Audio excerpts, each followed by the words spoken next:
Hello students, Professor Dr. Sharma here after deriving some important terminology and defining the projectile motion. So let's dive into one of the important problem related to the projectile motion. Okay, I think this problem will give you idea how to deal with two-dimensional motion. Okay, so I have designed a questions. The name of the question is called the kick into the Khumbu. So Khumbu is a glacier, in the Mount Everest. So all of the ice, all of the snow, actually ice coming from the Mount Everest region, Khumbu region we call that, is going into the Khumbu Glacier. Okay, that's the name of the problem, is kick into the Khumbu. Okay, so question reads, you are a trekker at Mount Everest Base Camp, which is approximately 5,364 meters above sea level. During a rest break, you kick a football off a rocky ledge that overlooks the Khumbu Glacier River, which lies 60 meters vertical below the ledge. You kick the ball with an initial speed of 25 meters per second at an angle of 30 degrees above the horizontal. Assume air resistance is negligible and acceleration due to gravity is 9.8 meters per second square. Now, you have to find out how long is the ball in the air before it hits the glacier river below. This is number one. Number two, how far horizontally from the ledge does the ball land? Actually, I asked what is the range, okay, horizontal range. Number three, what is the maximum height the ball reaches relative to the ledge? Number four, what is the speed of the ball just before it hits the glacier? Number five, if you can do that, it's a bonus. You can say, if the river is frozen and you hear the third echo back after 4.2 seconds, what is the approximate speed of sound in this high altitude setting? How to solve this problem? Okay, visualize. Okay, it's very important. You can draw a clip with a small football on the edge of a rocky ledge, label Everest Base Camp. You can label that one.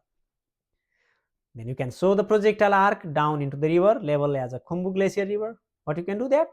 Then again you can label height drop, that is 60 meter, initial speed 25 meter per second, launch angle 30 degree. Then use all the tools we developed so far. Okay, let's solve this. So you begin with some hint. Okay, let me write down some hint here.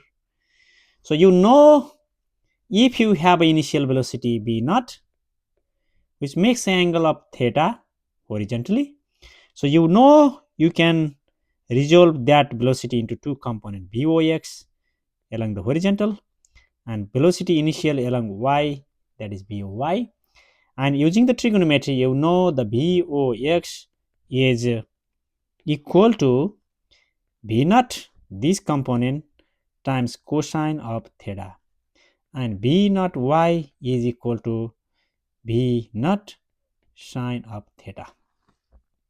Okay, so here you have to use the equations with the displacement with along y direction, that is the 60 meter, okay, below the surface.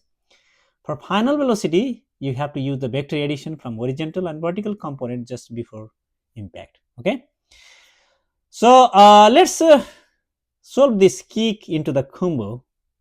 Okay, what's given? Let's begin with the given. So you know the initial velocity, that is 25 meter per second. You know the launch angle, that is theta, is 30 degree. You know the height drop is delta y is minus 60 meter, because ball falls from the, here is the base camp, it falls from the here, let's say like that way. Here is a Khumbu river, right? Khumbu river. If you take, this is the base camp, this is the gorge, right? So it is 60 meter below. That's why if this is 0 meter, if you use the coordinate system, if this is the 0 meter, so if this is the Khumbu river, that is minus 60 meters. So that's, good to find out that, because the final would be the 60 meter and the initial 0 meter. So minus 60 meter minus 0 meter, that gives minus 60 meter. That is the displacement. And also you have the acceleration due to gravity 9.8 meter per second square. First of all, let me find out initial velocity along x direction. Okay, that is the initial velocity along x direction. So this is b naught cosine of theta. So b naught is 25 meter per second cosine of 30 degree. So cosine of 30 degree is always equal to 0.866, that is root 3 over 2, and that gives 21.65 meter per second. Okay, so you have to find out the vertical velocity BOY, that is the initial velocity along y direction, that is b naught sine theta, that is 25 meter per second. Sine of 30 degree is 0.5, that gives 0.5 multiplied by 25, that gives a 12.5 meter per second. So in this situation, you see here the horizontal velocity is greater than the vertical initial velocity. See that, right? Now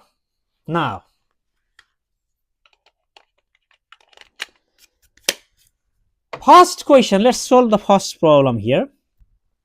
The first problem asks, how long is the ball in the air before it hits the glacier right below? So that it asks the time in the air, that is time of the flight. So in this case, you cannot use this time of flight equation, because I told you in my previous lecture, the landing location and projection location, this is the projection location, this is the landing location, they are not symmetrical, they are not in the same plane, they are not plane, same line. So the projection is here, but the landing would be here. So there is the height drop. So you cannot use this equation we derived before. So you have to use step by step process. So you know the formula for the displacement along y direction is equal to the initial velocity along y direction times time plus 1/2 a delta t square. Remember this formula, generalize this formula in terms of our equation, in terms of problem here. So delta y is delta y in our case, v initial is the initial velocity along y direction, and delta t is the time of flight in our case, because that is the time remaining the. So 1/2 a is minus g, because the acceleration is becomes acceleration due to gravity, always pointing downward. So in our coordinate system, anything going down, anything going left will be negative, anything going right, anything going up would be positive. That's why minus g, a is equal to minus g here.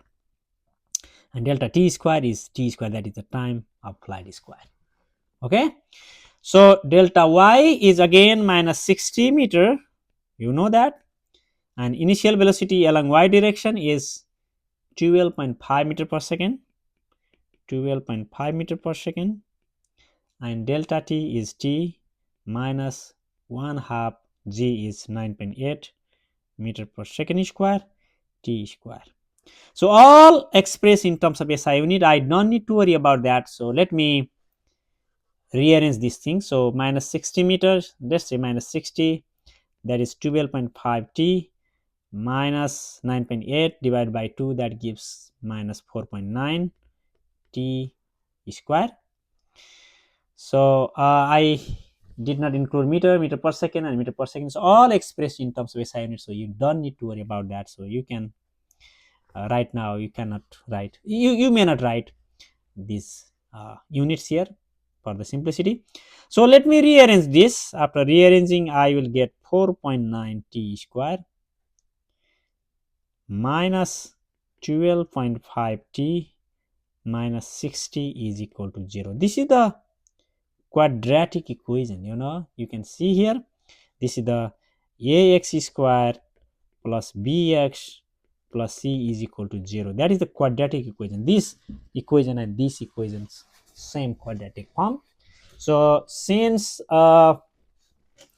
in this situation, to find the value of variable x, in our case t, so you know the formula is x square plus bx plus c is equal to 0 equation, so where a is the 4.9, b is the minus 12.5, and c is minus 16. So x is equal to minus b plus minus b square minus 4ac divided by twice of a. This is the formula, I think, in in algebra, in math you already know that. So let me use the quadratic formula, use this quadratic formula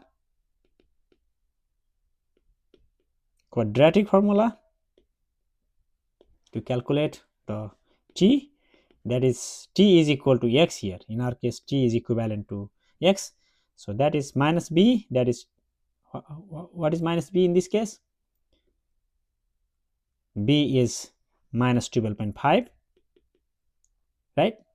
B is minus 12.5. Minus b minus 12.5 minus 12.5 plus minus b is again minus 12.5 square minus 4a is 4.9 multiply by 4.9, c is minus 60. Okay, minus 60 divide by twice of a is 4.9. So that gives us t is equal to minus minus plus 12.5 plus minus, let me write down again, that is if you do, that is plus minus minus square plus. So if you do, let me use my calculator, that gives me 1332.25 divided by 9.8. So you will have 12.5 plus minus, let me write down, 332.25 over 9.8. So you take positive root,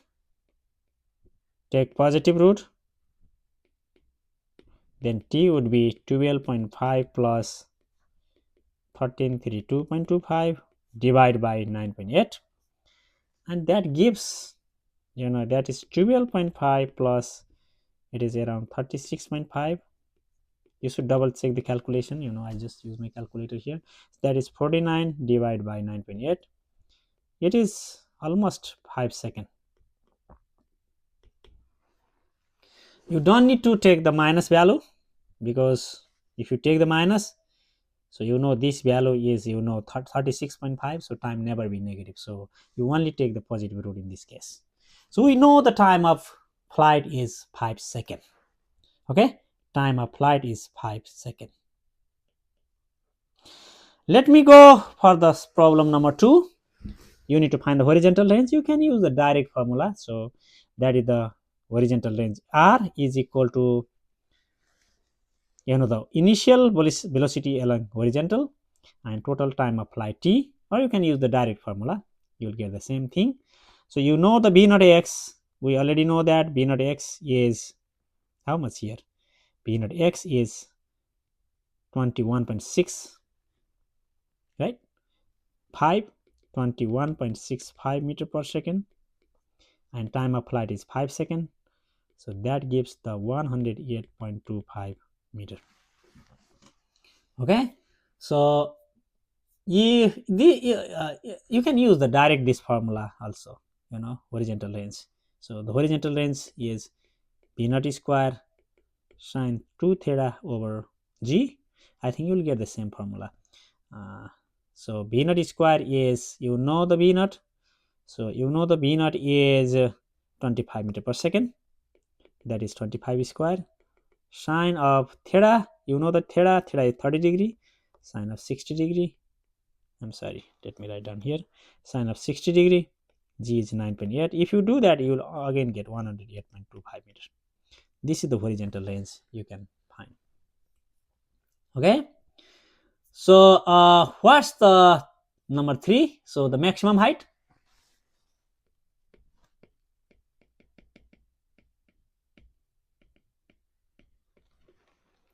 So use this formula, that is the velocity along y direction, the final velocity, you know, here is the maximum height, this is the maximum, that's the depth, you can say that the depth. There is a, no, I'm sorry, this is the maximum height. You use this p naught y square minus twice g h, right? So you can use the direct formula b naught square y square over 2g. I already derived that one. You can use direct formula, that is b naught square sine square theta over 2g. You can use this direct formula, b naught square sine square theta over 2g. We derived in my previous video. If you haven't watch it. So b naught square is 12.5 meter per second square, sine square 30 degree twice 9.8. If you sine 30 is 0.5, so if you do, you will get around 7.97 meter. So another is a very important question. So the what is the speed just before hitting the river? We need the velocity component just before impact, that is, you know, the horizontal velocity, you always same the same 21.65 meter per second, you know that. And the final velocity, you need to find out the final velocity. So horizontal velocity the same always, the final velocity of the vertical would be changes. So velocity final of the y direction is initial velocity minus gt, because you know vf is equal to vi plus a delta t. Remember that a becomes minus g, vi is boy, bf is by in this case. Okay, so that is the 12.5 meter per second. We just calculated initial vertical velocity, and g is 9.8 and t is time applied, that is 5 seconds. So if you do that, you will get around minus 36.5 meter per second, because the ball is falling down, just hitting before the ground, the velocity is negative direction, but it has the value maximum 36.5 meter per second. So what is the total net speed here? This is the vertical velocity when it just hit before the ground. So this is the horizontal velocity, remains the same, so we don't need to find out any here, that is the constant always. So the net velocity, you know, the vertical velocity is something, this is the by is 36.5 meter per second, horizontal is 21.65 meter per second. So the resultant would be this is the resultant velocity just hit before the ground. So you can use the Pythagorean theorem, that is the velocity along x direction plus velocity along y direction. So if you do that, you will get 21.65 square plus 36.5 square, and if you do, let me calculate this little bit. So this is around 42.43 meter per second. Okay,